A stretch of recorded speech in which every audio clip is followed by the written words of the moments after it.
ਅੱਜ ਦੇ ਦਿਨ ਦੀ ਜੇ ਗੱਲ ਕਰ ਲਈ ਜਾਵੇ ਤਾਂ ਅੱਜ ਵੱਡਾ ਦਿਨ ਕਿਹਾ ਜਾਂਦਾ ਕਿ ਕ੍ਰਿਸਮਸ ਦਿਨ ਜਿਹੜਾ ਹੈ ਉਹ ਅੱਜ ਮਨਾਇਆ ਜਾਂਦਾ ਹੈ, ਜਿੱਥੇ ਪੂਰੀ ਦੁਨੀਆ पूरा देश क्रिसमस ਦੀਆਂ ਖੁਸ਼ੀਆਂ ਮਨਾਉਂਦਾ ਦਿਖਾਈ ਦੇ ਰਿਹਾ ਹੈ।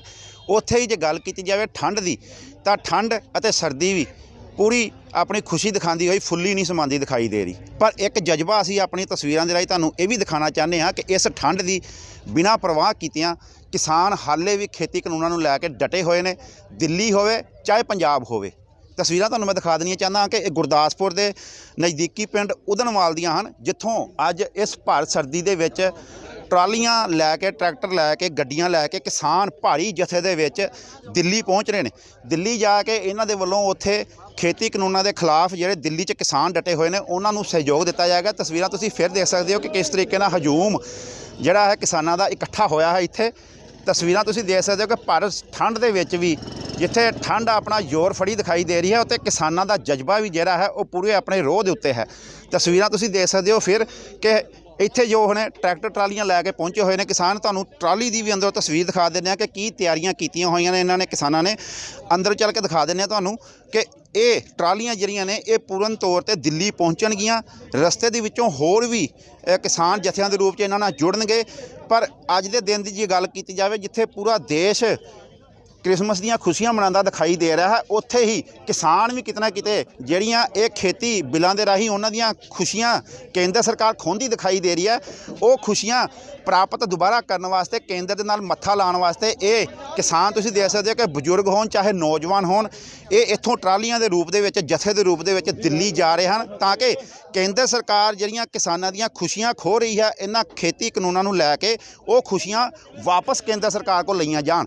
ਚੱਲ ਕੇ ਕਿਸਾਨਾਂ ਨਾਲ ਵੀ ਗੱਲ ਕਰ ਲੈਂਦੇ ਹਾਂ ਕਿ ਕੀ ਕਹਿਣਾ ਚਾਹੁੰਦੇ ਨੇ। ਉਸ ਤੋਂ ਪਹਿਲਾਂ ਇਹ ਟਰਾਲੀਆਂ ਦੇ ਵਿੱਚ ਜੋ ਬੈਠੇ ਨੇ ਉਹ ਤੇ ਫਿਰ ਵੀ ਤਰਪਾਲਾਂ ਪਾ ਕੇ ਅੰਦਰ ਰਜਾਈਆਂ ਲੈ ਕੇ ਗੱਦੇ ਲੈ ਕੇ ਬੈਠੇ ਹੋਏ ਨੇ, ਠੰਡ ਤੋਂ ਬਚਦੇ ਦਿਖਾਈ ਦੇ ਰਹੇ ਨੇ। ਪਰ ਜਿਨ੍ਹਾਂ ਨੇ ट्रैक्टर चला के पहुँचना है दिल्ली उन्होंने अगों हवा भी पैनी है तो ठंड भी पैनी है। उन्होंने भी गल कर लेने कि किद्दां उन्होंने लग रहा है, किधर की तैयारी खिंची वीर जी? सत श्री अकाल जी, दिल्ली की तैयारी है जी। की करन चले हो? आ जिहड़ा किसान मजदूर संघर्ष मोर्चा लाया आपां मोदी के बरखिलाफ वो चले हैं जी, मोदी के सिर ते बहन चले हैं हुण असीं। ਤੇ ਪਿੱਛੇ ਤਾਂ ਮੈਂ ਦੇਖਿਆ ਕਿ ਪਿੱਛੇ ਸਾਰੇ ਉਹਨਾਂ ਨੇ ਗੱਦੇ ਲਗਾਏ ਆ, ਰਜਾਈਆਂ ਸੁੱਟੀਆਂ ਹੋਈਆਂ, ਠੰਡ ਤੋਂ ਬਚਣ ਲਈ ਸਾਰੇ ਇੰਤਜ਼ਾਮ ਆ। ਪਰ ਤੁਸੀਂ ਤਾਂ ਟਰੈਕਟਰ ਟਰਾਲੀ ਚਲਾ ਕੇ ਜਾਣਾ ਤੇ ਠੰਡ ਦਾ ਕਿੱਦਾਂ ਫਿਰ? ਮੈਂ ਨਾ ਜੀ ਠੰਡ ਕਾਹਦੀ, ਇਹੋ ਜਿਹੇ ਦਿਨਾਂ 'ਚ ਅਸੀਂ ਨੱਕੇ ਮੋੜ ਸਕਦੇ ਹਾਂ ਤੇ ਠੰਡ ਕਿੰਨੀ ਕੁ ਕਿਤੇ। ਮੈਂ ਨਾ ਜੀ ਮੋਦੀ ਦੇ ਤਲਵੇ ਤੇ ਜਾ ਕੇ ਬਵਾਂਗੇ, ਜਾ ਕੇ ਮੋਦੀ ਨੂੰ ਦੱਸਾਂਗੇ ਵੀ ਅਸੀਂ ਪੰਜਾਬ ਤੋਂ ਆਏ ਆ, ਮੋਦੀ ਦੀਆਂ ਹਨੇਰੀਆਂ ਲਿਆ ਕੇ ਜਾ ਕੇ। ਟੈਨਸ਼ਨ ਕਾਹਦੀ ਗੱਲ ਦੀ ਆ ਜੀ? ਬਿਲਕੁਲ ਇਹ ਉਹ ਜਜ਼ਬਾ ਹੈ ਜਿਹੜਾ ਹਾਲੇ ਵੀ ਕਿਸਾਨਾਂ ਦੇ ਵਿੱਚ ਪੂਰੇ ਰੋਹ 'ਚ ਬੋਲਦਾ ਦਿਖਾਈ ਦੇ ਰਿਹਾ। ਚਾਹੇ ठंड ने अपना पूरा जरा जोर फड़िया होया है पर किसानों ने भी खेती कानूनों लैके अपना पूरा जोर फड़िया है। तस्वीरां तुहानूं फिर एक बारी दिखा देने कि तुसीं तस्वीरां देख सकते हो कि किस तरीके नाल किसान जिहड़े ने वो इत्थे इकट्ठा होए ने, पूरे रोह दे विच दिखाई दे रहे हैं। जिथे पूरा देश ਵੱਡੇ ਦਿਨ ਦੀਆਂ ਕ੍ਰਿਸਮਸ ਦੀਆਂ ਖੁਸ਼ੀਆਂ ਮਨਾਉਂਦਾ ਦਿਖਾਈ ਦੇ ਰਿਹਾ, ਉੱਥੇ ਇਹ ਕਿਸਾਨ ਆਪਣੀਆਂ ਖੁਸ਼ੀਆਂ ਜੋ ਕਿ ਕੇਂਦਰ ਸਰਕਾਰ ਨੇ ਖੇਤੀ ਕਾਨੂੰਨਾਂ ਦੇ ਰਾਹੀਂ ਇਹਨਾਂ ਤੋਂ ਖੋਹਣ ਦੀ ਕੋਸ਼ਿਸ਼ ਕੀਤੀ ਹੈ, ਉਹ ਖੁਸ਼ੀਆਂ ਵਾਪਸ ਲੈਣ ਲਈ ਕੇਂਦਰ ਸਰਕਾਰ ਨਾਲ ਮੱਥਾ ਲਾਉਣ ਜਾ ਰਹੇ ਨੇ। ਪਰ ਠੰਡ ਦੇ ਵਿੱਚ ਗੱਲ ਕਰ ਲੈਂਦੇ ਕਿਸਾਨਾਂ ਦੇ ਨਾਲ ਵੀ ਕੀ ਕਹਿਣਾ ਚਾਹੁੰਦੇ ਨੇ। ਵੀਰ ਜੀ ਕਿੰਨਾ ਜੱਥਾ ਲੈ ਕੇ ਜਾ ਰਹੇ ਹੋ ਤੇ ਕਿਸ ਤਰ੍ਹਾਂ ਦੇ ਪ੍ਰਬੰਧ ਤੁਹਾਡੇ ਵੱਲੋਂ ਕੀਤੇ ਗਏ ਤੇ ਕੀ ਮਨ 'ਚ ਖੁਆਇਸ਼ ਹੈ ਜਥਨ ਲੈ? ਸਭ ਤੋਂ ਪਹਿਲਾਂ ਮੈਂ ਕਿਸਾਨ ਮਜ਼ਦੂਰ ਸੰਘਰਸ਼ ਕਮੇਟੀ ਤੋਂ ਹਰਮਿੰਦਰ ਸਿੰਘ ਖਜਾਲਾ, ਜ਼ੋਨ ਪ੍ਰਧਾਨ ਬਾਬਾ ਰਾਮ ਥਮਨ ਸਾਹਿਬ। देखो जी असी अपने जोन तो अज 50 तो वध ट्रालियां जत्था लैके जा रहे हैं, जिहदे विच गड्डियां भी हैं, बसां भी हैं, एक वड्डा काफला जी। और ज्यों-ज्यों काफला इत्थों उधरवाल तो रवाना अगे नूं वधदा जाऊगा श्री हरगोबिंदपुर टांडे तक इहदी गिनती 250 तो 300 के करीब हो जूगी।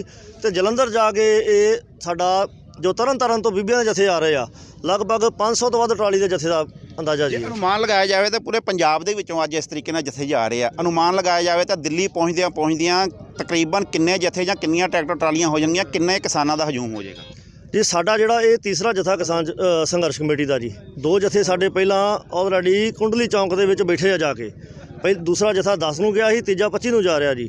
साडा जो अनुमान आ साडा 500 तो 700 ट्राली का अनुमान आ जथे का जी ये। और एक वड्डी गिनती दे विच हजूम आ जिहड़ा साडा जो काफला वधदा जाऊगा। असीं अजे बहुत लोगों को रोक के रखिया क्योंकि असीं एक लंबी लड़ाई लैके तुरे हाँ। ये साडा तीसरा वा, चौथा जैसा 10 तरीक नूं जाऊगा। उस तो बाद असीं एक लंबे संघर्ष लई बैठे हाँ जद तक ये 3 काले कानून रद्द नहीं हुंदे।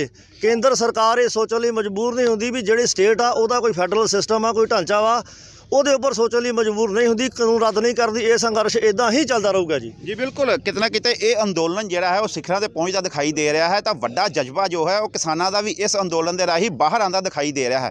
ਜਿੱਥੇ ਸਰਕਾਰਾਂ ਰਾਜਾਂ ਨੂੰ ਵੰਡਣ 'ਚ ਲੱਗੀਆਂ ਹੋਈਆਂ ਨੇ, ਲੋਕਾਂ ਨੂੰ ਵੰਡਣ 'ਚ ਲੱਗੀਆਂ ਹੋਈਆਂ ਨੇ, ਉੱਥੇ ਹੀ ਇਸ ਅੰਦੋਲਨ ਨੇ ਕਿਤੇ ਨਾ ਕਿਤੇ ਇਹ ਸਾਬਿਤ ਕਰ ਦਿੱਤਾ ਹੈ ਕਿ ਸਰਕਾਰਾਂ ਦੇ ਨੁਮਾਇੰਦੇ ਹੀ ਲੋਕਾਂ ਨੂੰ ਵੰਡਦੇ ਹਨ, ਲੋਕ ਨਹੀਂ ਹਨ ਵੰਡੇ, ਲੋਕਾਂ ਦਾ ਹਾਲੇ ਵੀ ਏਕਾ ਹੈ। ਗੱਲ ਕਰ ਲੈਂਦੇ ਹਾਂ ਕਿਸ ਤਰ੍ਹਾਂ ਦੇ ਇੰਤਜ਼ਾਮ ਫਿਰ ਟਰਾਲੀਆਂ 'ਚ ਹੈਗੇ, ਕਿਉਂਕਿ ਰਸਤੇ 'ਚ ਜਾਂਦਿਆਂ ਕਈ ਪ੍ਰਕਾਰ ਦੀਆਂ ਚੀਜ਼ਾਂ ਦੀ ਲੋੜ ਪੈ ਸਕਦੀ ਹੈ। ਮੈਡੀਕਲ ਤੌਰ ਤੇ ਕੀ ਇੰਤਜ਼ਾਮ ਨੇ, ਖਾਣ ਪੀਣ ਦੇ ਕੀ ਇੰਤਜ਼ਾਮ ਨੇ? ਮੈਂ ਬਾਬਾ ਸੀਤਲ ਸਿੰਘ, ਪਿੰਡ ਟਪਈ, ਜੂਨ ਪ੍ਰਧਾਨ, ਸੀਨੀਅਰ ਮੀਤ ਪ੍ਰਧਾਨ ਬਾਬਾ ਰਾਮ ਥਮਨ ਜੀ। ਅਸੀਂ ਜਿਹੜੇ ਟਰਾਲੀਆਂ ਦੇ ਪ੍ਰਬੰਧ ਕੀਤੇ ਆ, ਟਰਾਲੀਆਂ ਵਿੱਚ ਹਰ ਇੱਕ ਉੱਤੇ ਡਬਲ ਤਰਪਾਲਾਂ, ਬਹਿਣ ਵਾਸਤੇ ਗੱਦੇ ਲੱਗੇ ਆ, ਸਾਈਡਾਂ ਦੇ ਢੋਲ ਲਾਉਣ ਵਾਸਤੇ ਗੱਦੇ ਲੱਗੇ ਆ, ਪਾਣੀ ਦਾ ਅਰੇਂਜਮੈਂਟ, ਖਾਣ ਵਾਸਤੇ ਬਿਸਕੁਟ, ਭੁਜੀਆ, ਹਰ ਇੱਕ ਜੋ ਵੀ ਸਿਆਲਦਾਰ, ਡੋਡੀਆਂ, ਰੇਹੜੀਆਂ, ਸਾਰਾ ਹੀ ਪ੍ਰਬੰਧ ਨਾਲ ਲੈ ਕੇ, ਆਟਾ, ਭੱਠੀਆਂ, ਗੈਸ ਸਿਲੰਡਰ, ਸਾਰਾ ਸਮਾਨ ਨਾਲ ਲੈ ਕੇ ਅਸੀਂ ਜੰਗੀ ਪੱਧਰ 'ਤੇ ਜਾ ਰਹੇ ਹਾਂ। ਇਹਦੇ ਵਿੱਚ ਇਹ ਨਹੀਂ ਹੈ ਵੀ ਸਾਨੂੰ ਰਸਤੇ ਵਿੱਚ ਜਿੱਥੇ ਵੀ ਕਿਤੇ ਰੋਕਿਆ ਜਾਵੇ। ਅਸੀਂ ਕਈ ਦਿਨ ਵਾਸਤੇ ਆਪਣਾ ਰਸ ਜਿਹੜਾ ਵਿੱਚ ਰੱਖਿਆ। ਹਰ ਇੱਕ ਸਾਧਨ ਸਾਡੇ ਕੋਲ ਹੈ। ਸਾਡੇ ਪਰਿਵਾਰਾਂ ਵੱਲੋਂ ਸਾਨੂੰ ਇੰਨਾ ਸਾਥ ਮਿਲਿਆ, ਸਾਡੇ ਪਿੰਡਾਂ ਵੱਲੋਂ ਸਾਨੂੰ ਇੰਨਾ ਸਾਥ ਮਿਲਿਆ ਕਿ ਸਾਨੂੰ ਲੋਕਾਂ ਨੇ ਮਾਇਆ ਨਾਲ, ਕੰਬਲਾਂ ਨਾਲ, ਹਰ ਇੱਕ ਚੀਜ਼ ਨਾਲ ਸਾਨੂੰ ਲੈਸ ਕਰਕੇ ਭੇਜਿਆ ਵੀ ਤੁਸੀਂ ਜਾਓ, ਭਾਵੇਂ ਤੁਸੀਂ 6 ਮਹੀਨੇ ਨਾ ਆਓ, ਭਾਵੇਂ ਸਾਲ ਨਾ ਆਓ।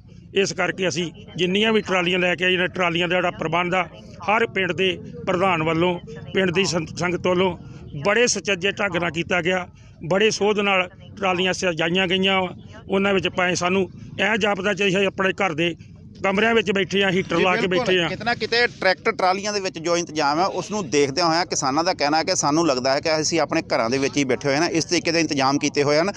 ਜੇ ਗੱਲ ਕਰ ਲਈ ਜਾਵੇ ਤਾਂ ਲਗਾਤਾਰ ਹੀ ਮੀਟਿੰਗਾਂ ਲਈ ਸੱਦਿਆ ਜਾ ਰਿਹਾ ਹੈ। ਹੁਣ ਵੀ ਉਹਨਾਂ ਨੇ ਕਿਹਾ ਕਿ ਕਿਸਾਨ ਮੀਟਿੰਗ ਲਈ ਆਉਣ, ਪਰ ਕਿਸਾਨਾਂ ਨੇ ਕਹਿ ਦਿੱਤਾ ਕਿ ਜਦ ਤੱਕ ਦੇਸ਼ ਦਾ ਪ੍ਰਧਾਨ ਮੰਤਰੀ ਨਹੀਂ ਬੈਠਦਾ ਮੀਟਿੰਗ 'ਚ, ਤਦ ਤੱਕ ਅਸੀਂ ਮੀਟਿੰਗ ਕਰਕੇ ਕੋਈ ਵੀ ਹੱਲ ਹਾਲੇ ਨਹੀਂ ਕੱਢਣਾ ਚਾਹੁੰਦੇ ਜਦ ਤੱਕ ਦੇਸ਼ ਦਾ ਪ੍ਰਧਾਨ ਮੰਤਰੀ ਨਾ ਬੈਠੇ। ਤੁਹਾਨੂੰ ਲੱਗਦਾ ਹੈ ਕਿ ਕਿਸਾਨਾਂ ਨੂੰ ਮੀਟਿੰਗ ਕਰ ਲੈਣੀ ਚਾਹੀਦੀ? ਦੇਖੋ ਜੀ, ਕਿਸਾਨ ਮਜ਼ਦੂਰ ਸੰਘਰਸ਼ ਕਮੇਟੀ ਦਾ ਸ਼ੁਰੂ ਤੋਂ ਹੀ ਸਟੈਂਡ ਰਿਹਾ। ਜਦ ਤੱਕ ਮੀਟਿੰਗ ਦੇ ਵਿੱਚ ਸਮੂਹ ਦੇਸ਼ ਦੀਆਂ ਜਥੇਬੰਦੀਆਂ ਤੇ ਪ੍ਰਧਾਨ ਮੰਤਰੀ ਆਪ ਨਹੀਂ ਆਉਂਦੇ, ਉਹਨਾਂ ਚਿਰ ਮੀਟਿੰਗ ਦੇ ਵਿੱਚ ਨਹੀਂ ਜਾਵਾਂਗੇ। ਉਹਦਾ ਕਾਰਨ ਸੀਗਾ ਕਿ ਪ੍ਰਧਾਨ ਮੰਤਰੀ ਕੋਲ ਪਾਵਰ ਆ, ਉਹ ਜੇ ਬਿੱਲ ਲਿਆ ਸਕਦੇ ਆ ਉਹਨੂੰ ਰੱਦ ਵੀ ਕਰ ਸਕਦੇ ਆ। ਜਿਹੜੀ ਦੂਜੀ ਮੀਟਿੰਗ ਸੱਦ ਰਹੇ ਆ ਜਿਹਦੇ ਵਿੱਚ ਨਰਿੰਦਰ ਸਿੰਘ ਤੋਮਰ ਜਾਂ ਸਾਡੇ ਪੀਯੂਸ਼ ਗੋਇਲ ਜੀ ਬੈਠਦੇ ਆ, ਉਹ ਤੇ ਕਿਸਾਨਾਂ ਨੂੰ ਸਮਝਾ ਰਹੇ ਆ, ਬਿੱਲ ਦੇ ਫਾਇਦੇ ਸਮਝਾ ਰਹੇ ਆ। ਅਸੀਂ ਤੇ ਕਹਿ ਰਹੇ ਆ ਵੀ ਬਿੱਲ ਸਾਡੇ ਲਈ ਇੱਕ ਡੈਥ ਦੇ ਵਾਰੰਟ ਆ, ਮਾਰੂ ਬਿੱਲ ਆ ਸਾਡੇ ਵਾਸਤੇ, ਸਾਨੂੰ ਨਹੀਂ ਚਾਹੀਦੇ। ਇਸ ਕਰਕੇ ਜਿੰਨਾ ਚਿਰ ਪ੍ਰਧਾਨ ਮੰਤਰੀ ਸਾਹਿਬ ਆਪ ਨਹੀਂ ਬਹਿੰਦੇ, ਜਿੰਨਾ ਚਿਰ ਤੱਕ ਦੇਸ਼ ਦੀਆਂ ਸਮੂਹ ਜਥੇਬੰਦੀਆਂ ਨੂੰ ਇਨਵਾਈਟ ਨਹੀਂ ਕਰਦੇ, ਉਹਨਾਂ ਚਿਰ ਤੱਕ ਕਿਸਾਨ ਮਜ਼ਦੂਰ ਸੰਘਰਸ਼ ਕਮੇਟੀ ਮੀਟਿੰਗ ਦੇ ਵਿੱਚ ਨਹੀਂ ਜਾਏਗੀ। ਜੀ ਬਿਲਕੁਲ, ਕਿਤੇ ਨਾ ਕਿਤੇ ਕਿਸਾਨਾਂ ਦਾ ਇੱਕ ਹੀ ਫੈਸਲਾ ਹੈ ਕਿ ਜਦ ਤੱਕ ਇਹ ਖੇਤੀ ਕਾਨੂੰਨ ਵਾਪਸ ਨਹੀਂ ਲਏ ਜਾਂਦੇ ਤਦ ਤੱਕ ਕੋਈ ਵੀ ਹੋਰ ਦੂਸਰਾ ਫੈਸਲਾ ਨਹੀਂ ਮੰਨਿਆ ਜਾਏਗਾ। ਤਾਂ ਨਾਲ ਹੀ ਹੁਣ ਉਹਨਾਂ ਨੇ ਇਹ ਵੀ ਗੱਲ ਕਹੀ ਹੈ ਕਿ ਮੀਟਿੰਗਾਂ ਦੇ ਵਿੱਚ ਉਹੀ ਲੋਕ ਸ਼ਾਮਿਲ ਹੋਣ ਜਿਹੜੇ ਮੌਕੇ 'ਤੇ ਫੈਸਲਾ ਲੈ ਸਕਦੇ ਹਨ ਇਹਨਾਂ ਖੇਤੀ ਕਾਨੂੰਨਾਂ ਨੂੰ ਲੈ ਕੇ। ਨਾਲ ਹੀ ਤਸਵੀਰਾਂ ਤੁਹਾਨੂੰ ਇੱਕ ਹੋਰ ਵੀ ਦਿਖਾਉਣੀਆਂ ਚਾਹੁੰਦਾ ਹਾਂ ਕਿ ਜਿੱਥੇ ਕਿਸਾਨ ਅੰਦੋਲਨ ਦੇ ਵਿੱਚ ਗੋਦੀ ਮੀਡੀਆ ਕਿਹਾ ਜਾਂਦਾ ਹੈ, ਨੈਸ਼ਨਲ ਚੈਨਲ ਜਿੰਨੇ ਵੀ ਨੇ ਉਹਨਾਂ ਨੂੰ ਗੋਦੀ ਮੀਡੀਆ ਕਹਿ ਕੇ ਪੁਕਾਰਿਆ ਜਾ ਰਿਹਾ ਹੈ, ਉਹਨਾਂ ਦਾ ਜਿਹੜਾ ਹੈ ਵਿਰੋਧ ਕੀਤਾ ਜਾ ਰਿਹਾ ਹੈ। ਉੱਥੇ ਹੀ ਜਿਹੜੇ ਰੀਜਨਲ ਚੈਨਲ ਹਨ, ਜਾ ਕੇ ਉਹ YouTube ਚੈਨਲ ਹੋਣ ਜਾਂ ਫਿਰ ਪੰਜਾਬ ਦੇ ਚੈਨਲ ਹੋਣ, ਜਿਹੜੇ ਕਿਸਾਨਾਂ ਦੀ ਸਾਥ ਦਿੰਦੇ ਦਿਖਾਈ ਦੇ ਰਹੇ ਨੇ, ਕਿਸਾਨ ਵੀ ਉਹਨਾਂ ਦਾ ਸਾਥ ਦਿੰਦੇ ਦਿਖਾਈ ਦੇ ਰਹੇ ਨੇ। ਤਸਵੀਰਾਂ 'ਚ ਤੁਸੀਂ ਦੇਖ ਸਕਦੇ ਹੋ ਕਿ ਇਹ ਬੈਨਰ ਪਕੜਿਆ ਹੋਇਆ ਇਹਨਾਂ ਨੇ ਆਪਣਾ, ਤੇ ਜਿੱਥੇ ਸਾਰੇ ਹੀ ਜਿਹੜੇ ਸਾਥ ਦਿੰਦੇ ਦਿਖਾਈ ਦੇ ਰਹੇ ਨੇ ਚੈਨਲ, ਉਹਨਾਂ ਦੇ ਵੀ ਬੈਨਰ ਲੱਗੇ ਹੋਏ ਨੇ, ਜਿਨ੍ਹਾਂ ਦੇ ਵਿੱਚ ਪ੍ਰਮੁੱਖਤਾ ਦੇ ਤੌਰ ਤੇ ਦੇਖਿਆ ਜਾਏ ਤਾਂ India news, NDTV, living India news, BBC news ਅਤੇ ਨਿਊਜ਼ 18 ਦੇ ਬੋਰਡ ਲੱਗੇ ਹੋਏ ਨੇ। ਜਿੱਥੇ ਗੋਦੀ ਮੀਡੀਆ ਕਹਿ ਕੇ ਦੂਸਰੇ ਚੈਨਲਾਂ ਨੂੰ ਨਕਾਰਿਆ ਜਾ ਰਿਹਾ ਹੈ, ਉੱਥੇ ਕਿਤੇ ਨਾ ਕਿਤੇ ਜਿਹੜੇ ਚੈਨਲ ਕਿਸਾਨਾਂ ਦਾ ਸਾਥ ਦਿੰਦੇ ਦਿਖਾਈ ਦੇ ਰਹੇ ਨੇ, ਕਿਸਾਨ ਵੀ ਉਹਨਾਂ ਚੈਨਲਾਂ ਦਾ ਸਾਥ ਦਿੰਦੇ ਦਿਖਾਈ ਦੇ ਰਹੇ ਨੇ। ਮੰਗ ਇੱਕ ਹੀ ਹੈ ਕਿ ਖੇਤੀ ਕਾਨੂੰਨ ਜਿਹੜੇ ਨੇ ਉਹ ਵਾਪਸ ਲਏ ਜਾਣ। ਦੇਖਣਾ ਹੁਣ ਇਹ ਹੋਏਗਾ ਕਿ ਅੱਜ ਦੇ ਦਿਨ ਜਿੱਥੇ ਪੂਰਾ ਦੇਸ਼, ਪੂਰਾ ਜਿਹੜਾ ਦੁਨੀਆ ਹੈ ਉਹ ਕ੍ਰਿਸਮਸ ਦਾ ਦਿਨ ਮਨਾ ਕੇ ਖੁਸ਼ੀਆਂ ਵੰਡਦੀ ਦਿਖਾਈ ਦੇ ਰਹੀ ਹੈ, ਤਾਂ ਕੇਂਦਰ ਸਰਕਾਰ ਕਦੋਂ ਕਿਸਾਨਾਂ ਦੀ ਇਹ ਆਵਾਜ਼ ਸੁਣ ਕੇ ਇਹਨਾਂ ਦੀਆਂ ਖੋਈਆਂ ਹੋਈਆਂ ਖੁਸ਼ੀਆਂ ਇਹਨਾਂ ਨੂੰ ਵਾਪਸ ਦਿੰਦੀ ਹੈ। ਕੈਮਰਾ ਪਰਸਨ ਨਿਸ਼ਾਂਤ ਗੋਇਲ ਦੇ ਨਾਲ Bhopal Singh, living India news, Gurdaspur.